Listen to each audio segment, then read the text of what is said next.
जय हिंद बच्चों, कैसे हो? सब बढ़िया बच्चों। मैं डीके ठाकुर स्वागत करता हूं आपको आपका प्यारा सा चैनल ठाकुर मैथमेटिक्स में। बच्चों, आज के इस वीडियो में हम लोग जानेंगे कि कोई भी बच्चा या कोई भी विद्यार्थी जेईई मेन कितने बार दे सकता है और कब कब दे सकता है।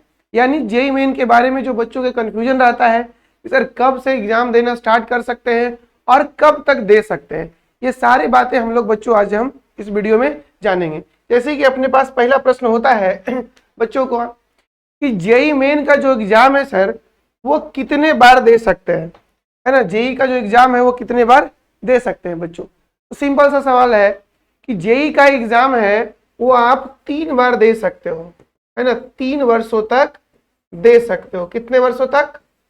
3 वर्षों तक। 3 वर्षों तक दे सकते हो।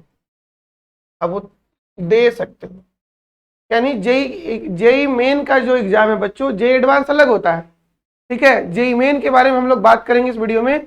जेईई मेन का जो एग्जाम है आप 3 वर्षों तक दे सकते हो।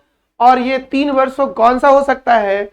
3 लगातार वर्ष हो सकता है बच्चों। 3 लगातार वर्ष,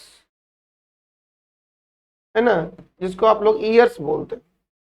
यानी आप 3 ईयर्स तक लगातार दे सकते हो। अब दूसरा प्रश्न ये उठता है कि सर हम लोग कब से देना शुरू कर सकते हैं। यानी आपके सामने दूसरा सवाल होगा कि जेईई मेन का एग्जाम कितनों वर्ष तक दे सकते हैं। इसका जवाब है बच्चों कि आप जेईई मेन का जो एग्जाम है वो 3 वर्षों तक लगातार दे सकते हैं। और इसके बाद स्टार्ट होता है बच्चों का दूसरा क्वेरीज कि आप जेईई मेन का एग्जाम कब कब दे सकते हो। तो जेईई मेन का एग्जाम बच्चों जब आप 12th के पेयरिंग में हो। कब हो? 12th के पेयरिंग में। उस साल आप जेईई मेन का एग्जाम दे सकते हो। यानी ये तुम्हारा फर्स्ट ईयर काउंट कर लिया जाएगा, है ना। आपको जेईई मेन का एग्जाम देने के लिए 3 वर्षों तक अलाउ किया जाता है।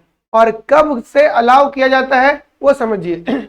जब आप 12th के पेयरिंग में हो। 12th के पेयरिंग मतलब जिस बार आप 12th देने वाले हो।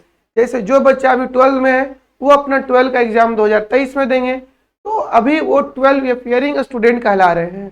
तो उनका एग्जाम बच्चों 2023 में होने वाला है बोर्ड का। तो वो 2023 में तो बैठेंगे ही, है ना। 2023 में तो एग्जाम देंगे ही। और 2023 उन बच्चों का पहला ईयर काउंट किया जाएगा। तो उस एग्जाम में 2023 वाले एग्जाम में जो बच्चे अभी 12 में पढ़ रहे हैं वो 2023 के एग्जाम में बैठ सकते हैं जेईई मेंस में। और इसके जो नेक्स्ट ईयर होता है, कौन सा नेक्स्ट ईयर? नेक्स्ट ईयर नहीं, जस्ट नेक्स्ट ईयर बच्चों।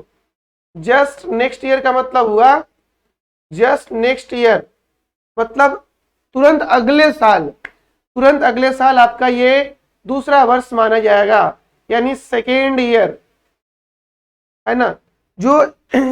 जैसे जो बच्चे इस बार 2023 में एग्जाम दे रहे हैं तो उनका दूसरा साल जो होगा बच्चों वो 2024 माना जाएगा। और उसका इसके जस्ट नेक्स्ट ईयर, यानी इसके जस्ट नेक्स्ट ईयर जो होगा, इनके जो जस्ट नेक्स्ट ईयर होगा वो उनका तीसरा वर्ष माना जाएगा। ये उनका तीसरा वर्ष माना जाएगा। और ये उनका तीसरा वर्ष बच्चों 2025 में कंप्लीट हो जाएगा।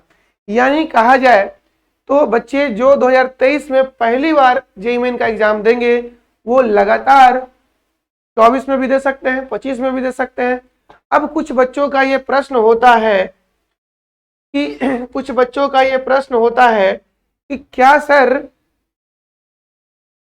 हम 2022-23 में बोर्ड एग्जाम देने वाले हैं।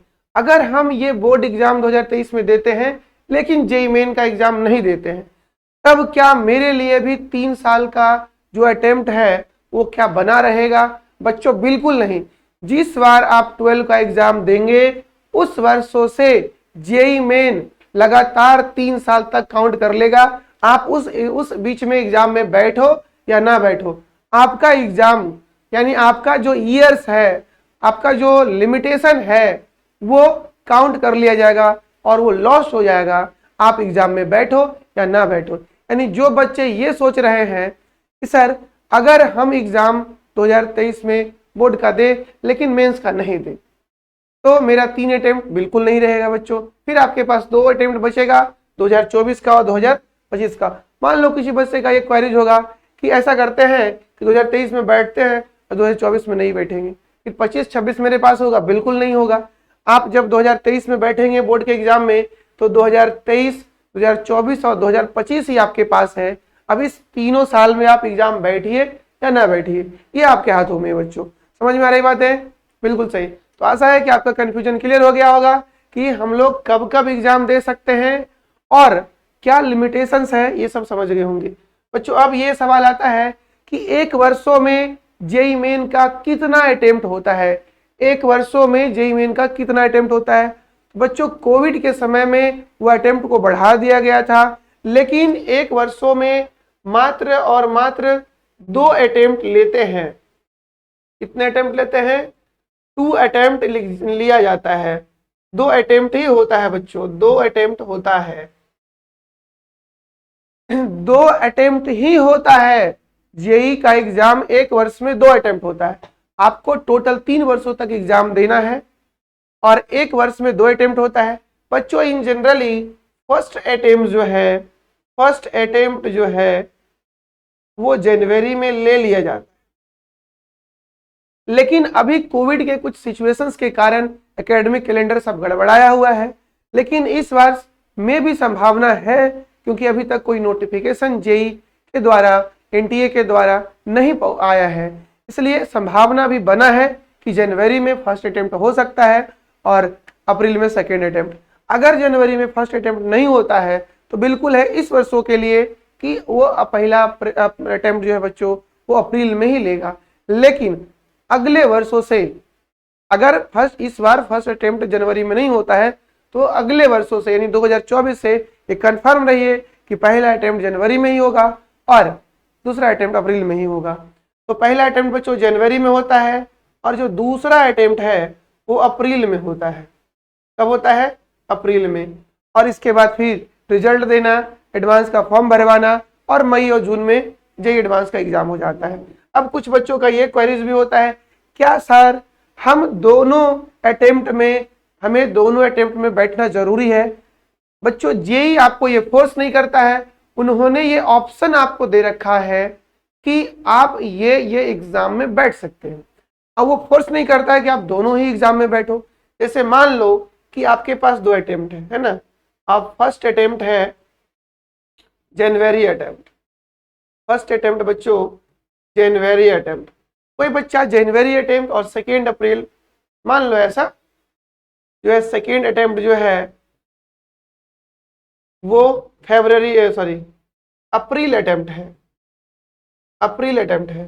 तो मान लो कि कोई बच्चा जनवरी अटेम्प्ट में नहीं बैठता है, क्यों भाई? बहुत सारे रीजंस हो सकते हैं। वो सोच रहा होगा सर बोर्ड का तैयारी है, अभी चल रहा है, जेईई का तैयारी नहीं हुआ अच्छा से, इसलिए हम जनवरी में नहीं अप्रैल में तैयारी करके बैठेंगे। तो नो डाउट आपको वो फोर्स नहीं करा है, आपको ये ऑप्शंस दे दिया है, आप सेलेक्ट करो या ना करो। हो सकता है तो आप दोनों मत करो, हो सकता है तो दोनों करो, लेकिन ये 2 इसलिए दिया है कि अगर जनवरी में आपका स्कोरिंग अच्छा नहीं रहता है तो आप अप्रैल में जाके अच्छे स्कोर कर सकते हैं, और अगर जनवरी में ही अच्छा स्कोर हो गया, अप्रैल में कम हुआ, तो इस प्रकार से जो भी अटेम्प्ट में आपका मार्क्स हाईयर आएगा बच्चों, उसके बेसिस पे रैंक वो बना करके आपको भेजेगा।